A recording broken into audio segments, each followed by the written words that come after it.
আজ আমরা মহিলা মহলে যে বিষয়টা নিয়ে কথা বলবো সেটা খুব রঙিন, সেটা খুব রংচঙে, খুব মজার, খুব আনন্দের। বেশ কয়েক বছর আগের একটি সিনেমার কথা মনে পড়ছে, যেখানে বিখ্যাত পরিচালক সত্যজিৎ রায়ের ওপর সিনেমাটি তৈরি হয়েছিল। এই সিনেমাটিতে আমরা দেখেছিলাম একটি বইয়ের প্রচ্ছদ দেখে সিনেমা তৈরি করার কথা মাথায় এসেছিল পরিচালকের। আম আঁটির ভেপু, বিভূতিভূষণ বন্দ্যোপাধ্যায়ের আম আঁটির ভেপুর প্রচ্ছদ দেখে, বইটির ছবি দেখেই সত্যজিৎ রায় সিনেমার কথা ভেবেছিলেন। ওই প্রচ্ছদ দেখে ওনার মনে হয়েছিল এটা নিয়ে তিনি কাজ করতে চান। অর্থাৎ আজ আমরা কথা বলবো প্রচ্ছদ নিয়ে, সিনেমার প্রচ্ছদ তো নয়, আমরা কথা বলবো বইয়ের প্রচ্ছদ নিয়ে। আমাদের সঙ্গে রয়েছেন একটি জনপ্রিয় প্রকাশনা সংস্থার কর্ণধার রাজিকা মজুমদার। দিদি, প্রথমেই আপনাকে আকাশবাণী স্টুডিওয় স্বাগত জানাই। ধন্যবাদ পায়েল, আমাকে এখানে ডাকার জন্য তোমাকে ধন্যবাদ জানাই এবং সমস্ত শ্রোতা বন্ধুদের আমার অভিনন্দন। আচ্ছা দিদি, যেহেতু আমরা প্রচ্ছদ নিয়ে কথা বলবো, আমরা বইয়ের প্রসঙ্গে তো আসবো, কিন্তু আপনাদের সংস্থা যথেষ্ট দুটি নামী পত্রিকা প্রকাশ করে চলেছে দীর্ঘ বছর ধরে। মানে একেবারে সেই আমাদের ছোটবেলা বা আমাদের আগের প্রজন্মের ছোটবেলা থেকে শুরু করে 1948 থেকে, হ্যাঁ 1950-এর ওই সময়টা থেকে আজকের দিন পর্যন্ত এই পত্রিকা প্রকাশ করে চলেছেন। পত্রিকার সঙ্গে প্রচ্ছদের একটা বড় যোগ থাকে, কারণ বই হয়তো আপনারা বছরে দুবার তিনবার প্রকাশ করছেন, কিন্তু পত্রিকা, দুটি পত্রিকা আপনারা প্রত্যেক মাসে প্রকাশ করে চলেছেন।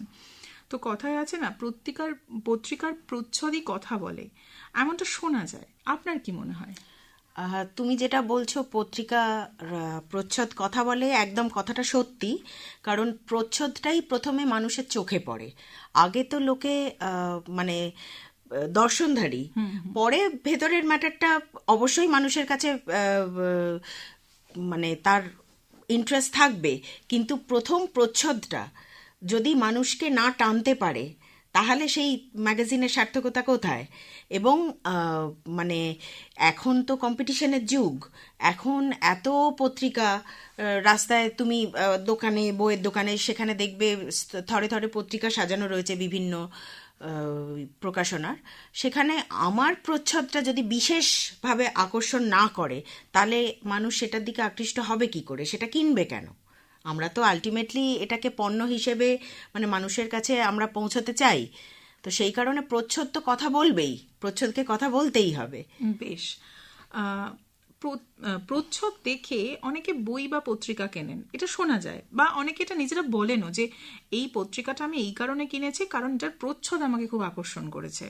এটার বইয়ের ক্ষেত্রেও আমরা এমনটা শুনতে পাই যে হয়তো প্রচ্ছদ দেখেই একটা বই কেউ কিনে ফেলেছে, এত ভালো লেগেছে তার।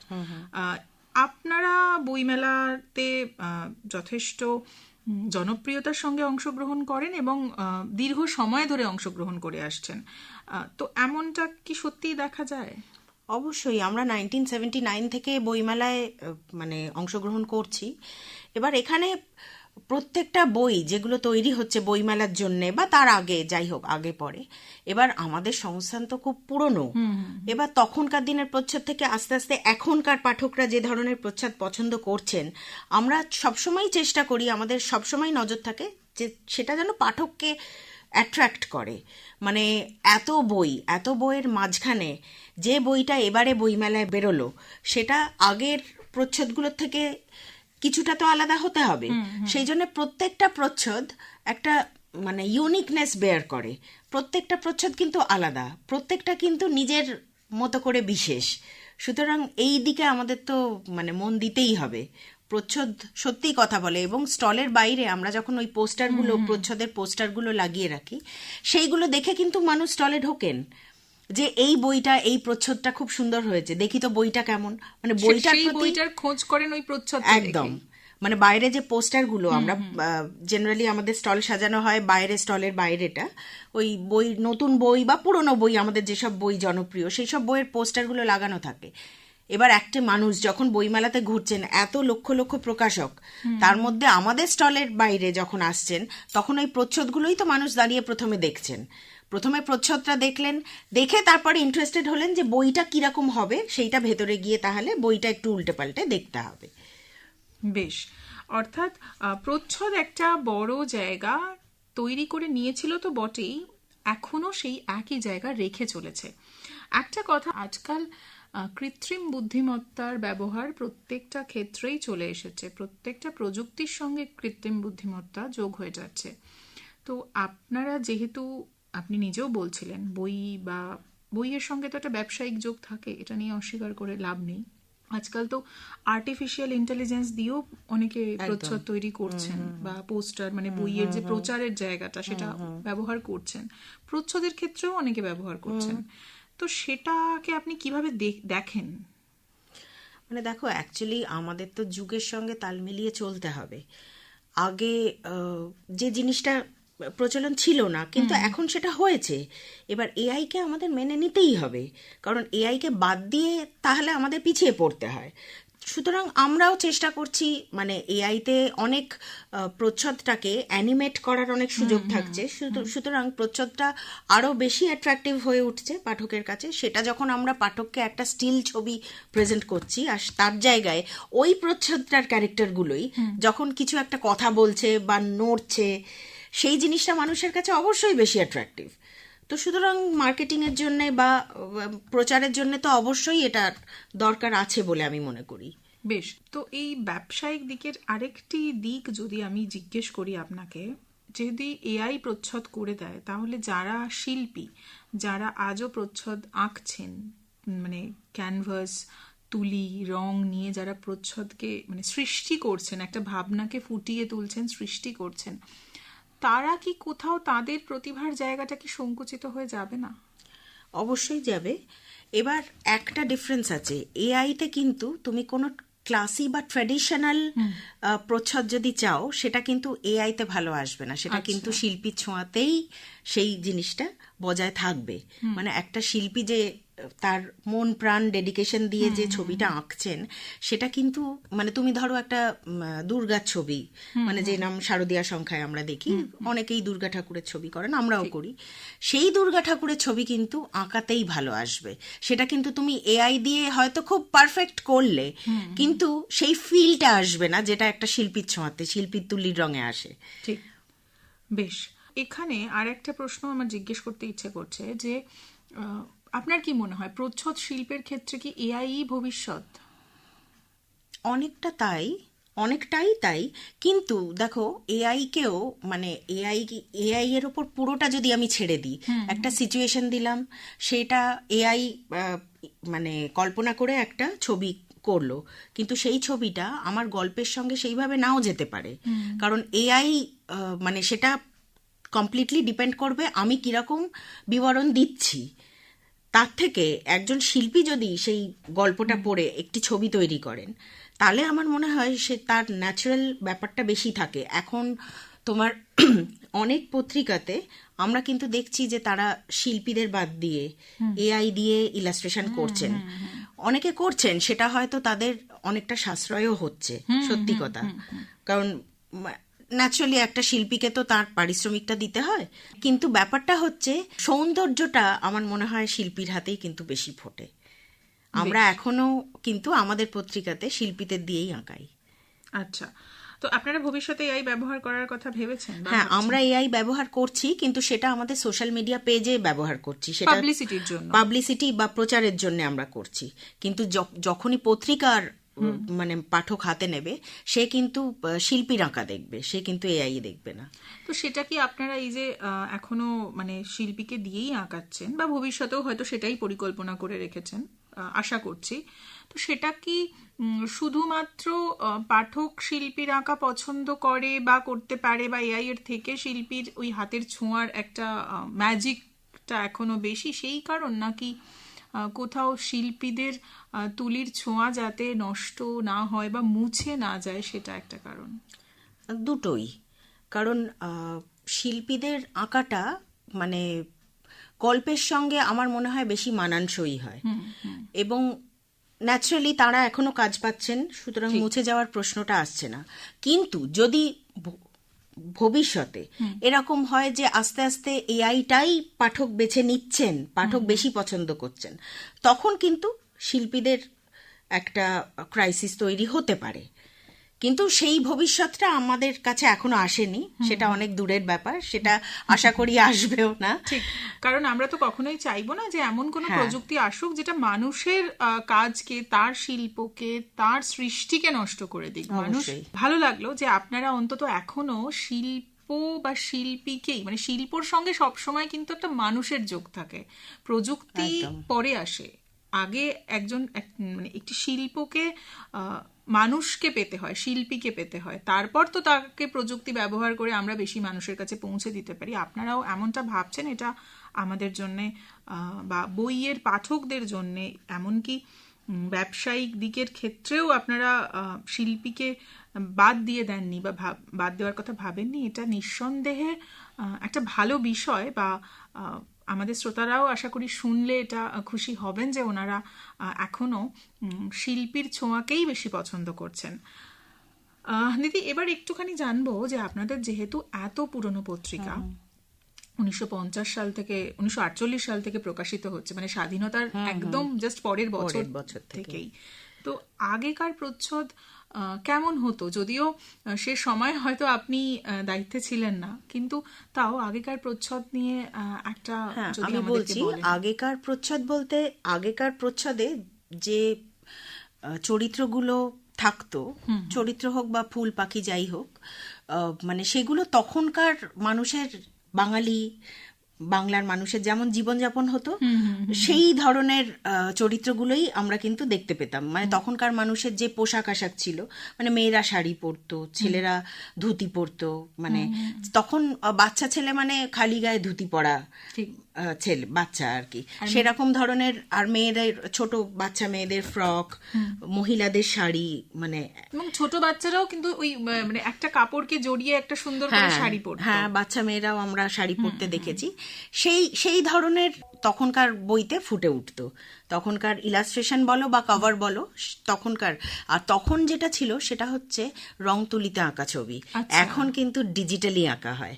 আচ্ছা, এখন শিল্পীরা আঁকছেন, কিন্তু সেই আঁকাটা কম্পিউটারে নিয়ে তাতে ডিজিটালি ওনারা কালার ফেলছেন, যাতে প্রচ্ছদটা এখন কিন্তু অনেক ব্রাইট।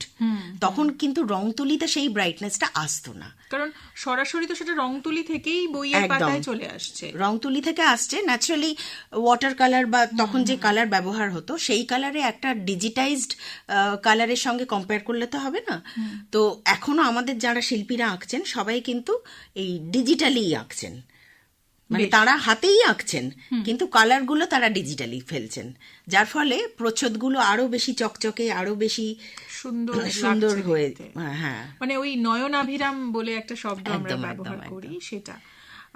এবং এখন তো বোধহয় প্রচ্ছদে আপনারা যখন মানুষ চরিত্র দিচ্ছেন বা মানুষের ছবি, হ্যাঁ, সেইগুলো এখনকার প্রচ্ছদে এখনকার পোশাক ব্যবহার হচ্ছে। এখন যেগুলো আমরা মানুষের মধ্যে দেখতে পাই, হাতে মোবাইল, এরকম ধরনের, মানে মডার্ন যে সোসাইটির মধ্যে আমরা এখন বাস করছি, এখনকার যেটা ছবি সেইটা আমরা এখন দেখতে পাচ্ছি প্রচ্ছদে।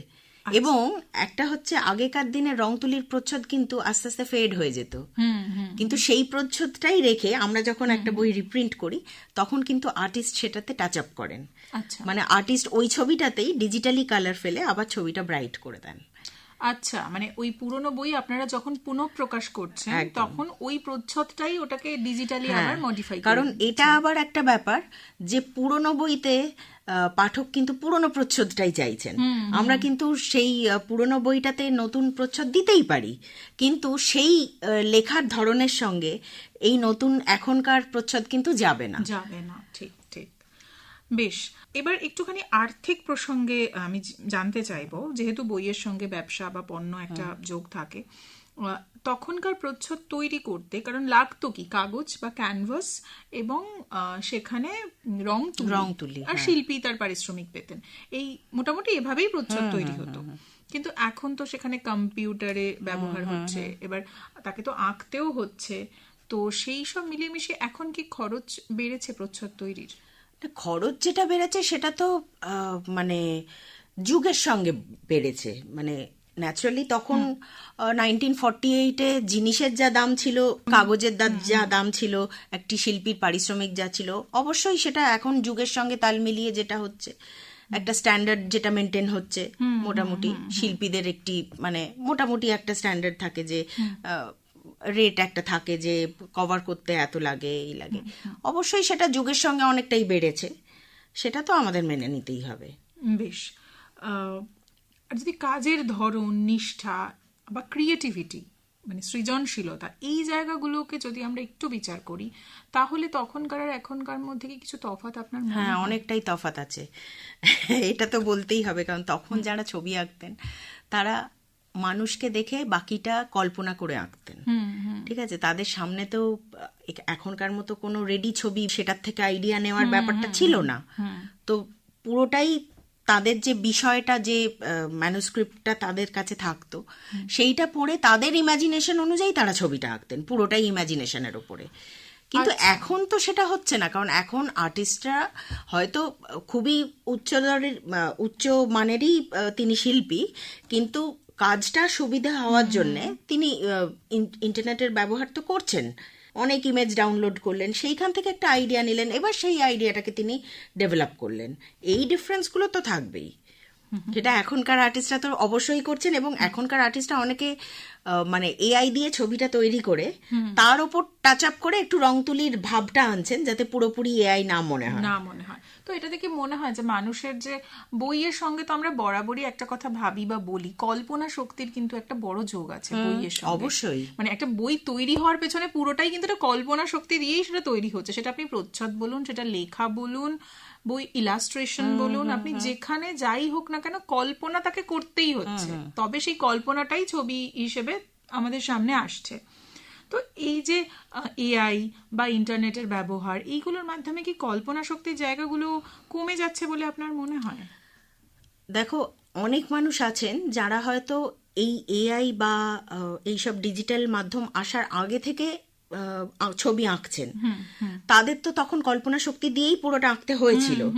পরে তারা নিজেদেরকে আপগ্রেড করে এই সিস্টেমগুলোর সঙ্গে মানিয়ে নিয়েছেন, সুতরাং তাদের কল্পনা শক্তি কমে যাচ্ছে তো আমি এটা বলবো না। কিন্তু হ্যাঁ, এখনকার যুগে, এই এআই এর যুগে যারা শুরু করছেন ছবি আঁকতে, তারা তো প্রথম থেকেই এআই এর ব্যবহারটা করবেন, সুতরাং তারা কল্পনাটাকে কতটা কাজে লাগাবেন সেটা তো একটুখানি ভাবার বিষয় বটেই। কারণ এখনকার ইয়াং জেনারেশন, তাদের ধৈর্য কম, সুতরাং তারা এতটা কল্পনা করে এত সময় থেকে যখন জিনিসটা ইজিলি হয়ে যাচ্ছে, সেটাই তো তারা বেছে নিতে চাইবে। ঠিক।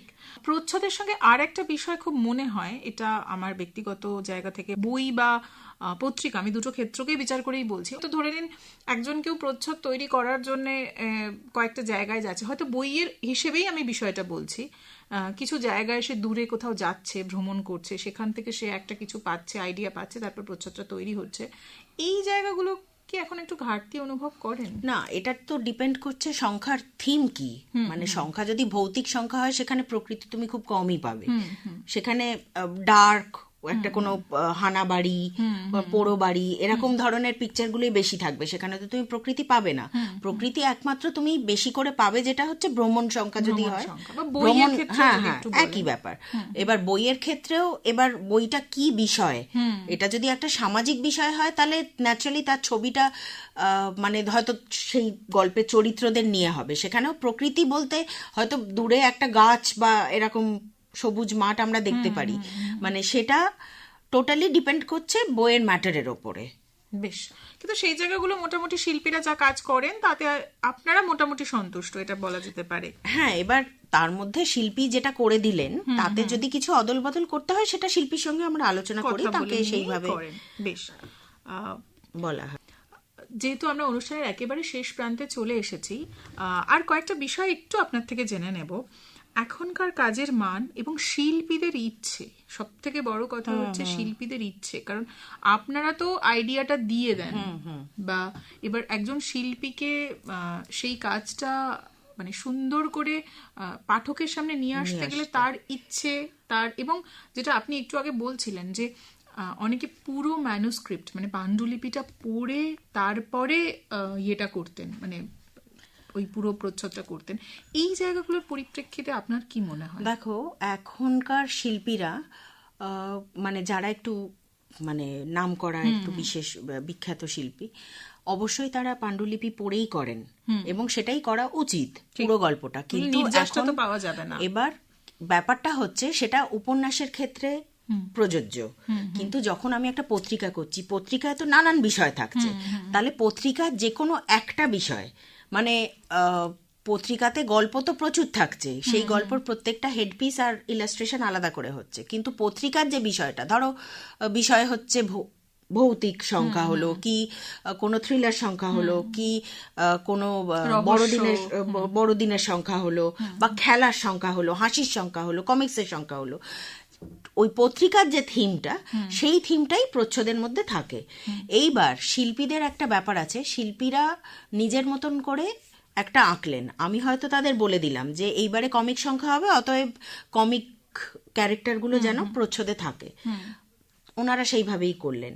এইবার একটা জিনিস যেটা শিল্পীদের মধ্যে দেখা যায়, বিশেষ করে যারা একটু নাম করে ফেলেছেন, যে তারা যেটা করে দিচ্ছেন সেটাই মানে প্রকাশককে নিতে কিছুটা হয়তো বাধ্য করেন, মানে তারা সেটাকে অ্যাডিশন অল্টারেশন খুব একটা করতে চান না, কারণ তাদের হয়তো সময়ের অভাব সত্যি করে, বা তারা ওইটার পেছনে আর এফর্টটা দিতে চান না, কিন্তু তারা মনে করেন যে আমরা যেটা করেছি সেটাই ফাইনাল, মানে এটাই প্রকাশকের নেওয়া উচিত। কিন্তু কিছু শিল্পী এমনও আছেন যারা প্রকাশকদের, যতক্ষণ না প্রকাশক স্যাটিসফাইড হচ্ছেন ততক্ষণ কিন্তু তারা এইটা করেন, এই এফর্টটা দেন। বেশ, এআই এর যুগেও এমন মানুষরা প্রচ্ছদ তৈরি করছেন, এটা আমাদের কাছে নিঃসন্দেহে একটা মানে সুন্দর বিষয়, মানে তারা আছেন বলেই আজকে মানে আমরা চলতে পারছি। প্রকাশক এবং শিল্পীর মধ্যে একটা মানে সাম্য বা একটা ব্যালেন্স থাকে, বা তাদের মতামতের জায়গা থেকেও একটা ব্যালেন্স থাকে, তাহলে বোধহয় সবটা সুন্দর হয়। এই যে প্রচ্ছদ নিয়ে আপনারা তো কাজ করেন, পুজো সংখ্যার সময় প্রচ্ছদ একটা বড় ভূমিকা নেয়, তো যদি মানে ছোট্ট কিছু অভিজ্ঞতা বা কোনো ঘটনা যেটা আনন্দের বা যেটা একটুখানি অন্যরকম আপনি কিছু শেয়ার করার কথা ভাবেন বা বলেন। মানে এটা আনন্দের বিষয় যেটা, সেটা হচ্ছে যে মানে লোকেরা বলে নবকলের শুক্তারা বাজারে আসা মানে হচ্ছে পুজো শুরু হয়ে যাওয়া। তো যখন আমি প্রথম প্রচ্ছদটা প্রকাশ করি, মানে যখন সোশ্যাল মিডিয়ার মাধ্যমেই প্রথম আমাদের ফার্স্ট লুক যেটা প্রচ্ছদের, তখন যে ধরনের আনন্দ বা কমেন্টগুলো পাই সেটা সত্যিই আমাকে খুব মানে আনন্দ দেয়, মানে যে এত পাঠক এত আবেগের সঙ্গে আমাদের সঙ্গে রয়েছেন, মানে এই যে আমাদের পত্রিকাগুলি প্রত্যেকটা পাঠকের কাছে একটা আবেগ, এই যে পুজোর যে ফিলটা সেটা প্রথম আমাদের পত্রিকার প্রচ্ছদ থেকে শুরু হয়, এইটা আমার কাছে খুব গর্বের এবং আনন্দের বিষয়। বেশ, এরকম ভাবে আনন্দে হই হই করে আপনাদের মানে কাজ চলুক, শিল্পীরা থাকুক, প্রযুক্তি নিঃসন্দেহে থাকবে, কিন্তু প্রযুক্তি যেন শিল্পকে দিকভ্রান্ত না করে। মানে অনেক ধন্যবাদ দিদি আকাশবাণীতে আসার জন্য এবং এরকম একটা বিষয় নিয়ে কথা বলার জন্য, যেটা একটা পত্রিকার প্রচ্ছদ হয়তো অনেকটা ওই স্মৃতির সরণিতে হাঁটতে সাহায্য করে প্রত্যেকটা পাঠককে। এটা তো একটা আবেগ, বিরাট আবেগ। এমন অনেক মানুষও রয়েছেন যারা হয়তো নামি বা পুরনো কোনো একটি পত্রিকা বা বইয়ের সংখ্যা এতটাই ভালো লেগেছে, তারা সেই প্রচ্ছদটাকে রীতিমতো ফ্রেমে বাঁধিয়ে রেখে দিয়েছেন। বাড়িতে যেভাবে ছবি তুলে ফ্রেম করে বাড়ি সাজানো হয়, সেভাবেই বোধহয় স্মৃতিও সাজিয়ে রাখেন অনেকে। অবশ্যই। অনেক ধন্যবাদ দিদি। আমাদের সঙ্গে ছিলেন জনপ্রিয় প্রকাশনা সংস্থার কর্ণধার রাজিকা মজুমদার। আমরা কথা বলছিলাম প্রচ্ছদের বিবর্তন নিয়ে। কয়েক মাস বাদেই পুজো চলে আসবে, আর এইরকম সুন্দর পত্রিকা এবং প্রচ্ছদের হাত ধরে পুজোর আনন্দ অনেকটা বেড়ে যাক, এটাই আমাদের কামনা। একদম। ধন্যবাদ পায়েল, ধন্যবাদ সমস্ত শ্রোতা বন্ধুদের।